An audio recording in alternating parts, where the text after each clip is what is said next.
दोस्तों आपका स्वागत है जीए एकेडमी में। ये एमपी ग्रेड 2 का पेपर है जो कि 10 मार्च 2019 को हुआ था। ठीक है ना। तो आप कहीं ना कहीं ये ओल्ड सीडीपी का पेपर है, तो एक आपको आइडिया हो जाएगा कि सीडी पीईबी में कैसे क्वेश्चंस पूछे जाते हैं। तो चलिए अपन देख लेते हैं। मैं सिर्फ क्वेश्चंस बोलूँगी और आंसर बोलूँगी, क्योंकि आप लोग का टाइम ख़राब नहीं करना चाहती हूँ और वीडियो बहुत लेंदी बन जाएगा, इसलिए शॉर्ट इतना चाहूँगी कि थोड़ा लेंदी वीडियो ना बने। चलिए पहला क्वेश्चन है, निम्नलिखित में से कौन सा मानसिक मंदता का स्तर नहीं है? तो राइट आंसर इज द विद्यमान। ठीक है, तो चलिए अपन सेकंड क्वेश्चन देख लेते हैं। निम्नलिखित में से कौन सा वृद्धि की प्रक्रिया के बारे में सबसे कम सत्य है? क्वेश्चंस को अच्छे से पढ़ें। ठीक है, पढ़ेंगे आप लोग। इस option is a right answer is a, इसका केवल आकलन किया जा सकता है। ठीक है, और जो थर्ड क्वेश्चन है वो कैंसिल हो चुका था, लेकिन आप तो भी इस क्वेश्चन को ज़रूर पढ़ लीजिएगा, है ना। ऑप्शंस ये था प्रतिसत्या। ठीक है, चलिए फोर्थ क्वेश्चन है, व्यवसायिक मार्गदर्शन मुख्य रूप से छात्रों को निम्न में मदद करता है? किसमें करता है? एक पेशे के चयन में, क्योंकि यहाँ व्यवसायिक मार्गदर्शन की बात कही गई है। तो चलिए अपन fourth question sorry fifth question देख लेते। जब जुड़वा बच्चे अलग अलग युग्मों से पैदा होते उन्हें कहा जाता है फ्रेटर्नल ट्विंस। ठीक है, चलिए सिक्स्थ क्वेश्चन है, जब एक शिक्षक कक्षा में विविधता पाता है तो यह बेहतर है कि वह क्या करता है? आंसर इज द इन सभी को एक साथ मिला ले। ठीक है, तो चलिए सेवेंथ क्वेश्चन है, एक व्यक्तिगत शिक्षा योजना IEP individual education plan is the right answer is the एक अनुबंधन शिक्षा जिसका निर्दिष्ट रूप में पालन किया जाना चाहिए। Four is the right option. नहीं, कौन सा राइट ऑप्शन है? एक मिनट, हाँ, third is the right option, है ना। आंसर लिखिए, करेक्ट आंसर उनको जरूर आप एक बार देख लेना। तो चलिए अपन और आगे देख लेते हैं। एट्थ क्वेश्चन है, कौन सा आनुवांशिक विकार केवल महिलाओं में पाया जाता है? कौन सा है? Tunnel syndrome. आप इन सारे सिंड्रोम के बारे में थोड़ा देख लीजिएगा। डाउन सिंड्रोम, ना, क्लाइन फेल्टर सिंड्रोम और फेनिल कीटो न्यूरिया सिंड्रोम, ये सब देख लेना आप एक बार अच्छे से। इसका right answer is the Turner syndrome है। ठीक है, टर्नर सिंड्रोम। नाइन्थ क्वेश्चन है, समाजीकरण को सफल बनाने के लिए माता पिता के लिए आवश्यक है कि वो शिशु के जीवन में जल्द से जल्द स्थापित करें क्या? दिनचर्या स्थापित करें। राइट आंसर इज अ दिनचर्या। चलिए अपन और आगे देख लेते हैं। टेंथ क्वेश्चन है, वॉटसन ने क्लासिकी कंडीशनिंग चिर प्रतिष्ठित प्रानुकूलन के प्रयोग में किस जानवर का प्रयोग करा था? खरगोश का। आप एक बार प्लीज़, मैं आपको सभी से रिक्वेस्ट करूंगी कि सीडीपी के लिए इंग्लिश और हिंदी में दोनों में आपको टर्मिनोलॉजी पता होनी चाहिए, क्योंकि कभी कभी क्या होता है ना कि हिंदी में भी पर्यायवाची कुछ यूज़ कर देते हैं, तो आपको फिर समझ में नहीं आता और आंसर गलत हो जाता है। तो चलिए नाइन्थ क्वेश्चन, मतलब एक ही शब्द के बहुत सारे शब्द होते हैं ना, इस वजह से एग्जामिनर कुछ भी लिख सकता है उसमें। तो आप इंग्लिश और हिंदी दोनों देखें। ठीक है ना। 11th क्वेश्चन है, जिन घरों में माता और पिता बच्चों का संबंध अच्छा नहीं होता वो बच्चे होते हैं दूसरों के प्रति असहिष्णु। ठीक है, चलिए 12 क्वेश्चन देख लेते हैं। शिक्षार्थी केंद्र शिक्षा में शामिल है, क्या शामिल है? अधिगम प्रक्रिया पर नियंत्रण। ठीक है, तैराकी व घुड़सवारी का अधिगम होता है motor. Motor is a right answer. ठीक है, तो चलिए अपन और आगे देख लेते हैं।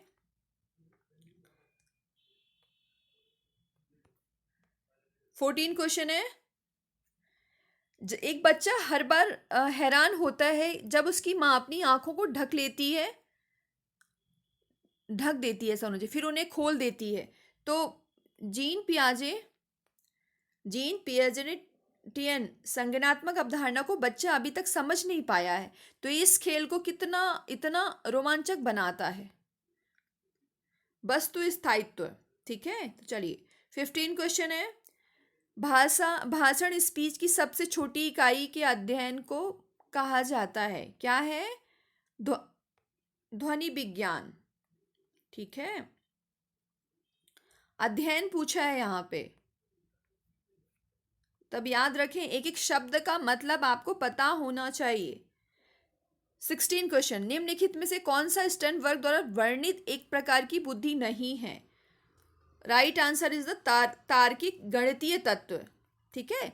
17 क्वेश्चन है, वाइगोत्स्की के विचार में आंतरिक भाषण की सबसे पहली अभिव्यक्ति है निजी भाषण, प्राइवेट स्पीच।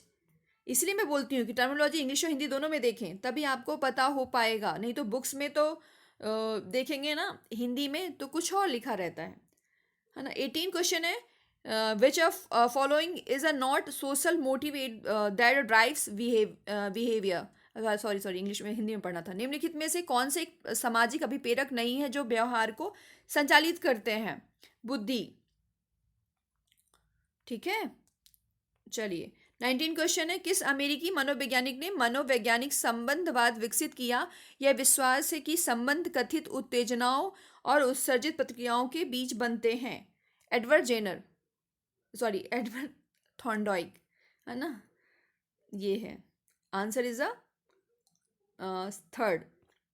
चलिए 20 क्वेश्चन है, बड़े 5 व्यक्तित्व आयामों से धारा प्रभाव बोलने, महत्वाकांक्षी प्रदर्शित करने और उच्च स्तर की बुद्धिमत्ता का प्रदर्शन करने का व्यवहार कर्तव्य निष्ठा कहलाता है।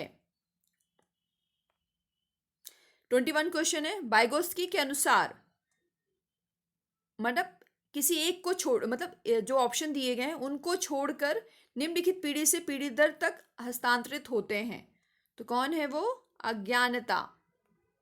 इसको छोड़ करके, है ना, ये सारी चीजें स्थानांतरित होती हैं, धारणाएं, मूल्य और परंपराएं। क्वेश्चंस को अच्छे से पढ़िए, तभी जाकर के आपके आंसर सही हो पाएंगे। तो 22 क्वेश्चन है, फर्टन ट्विंस से पैदा होते हैं 2 अंडाणु। ठीक है।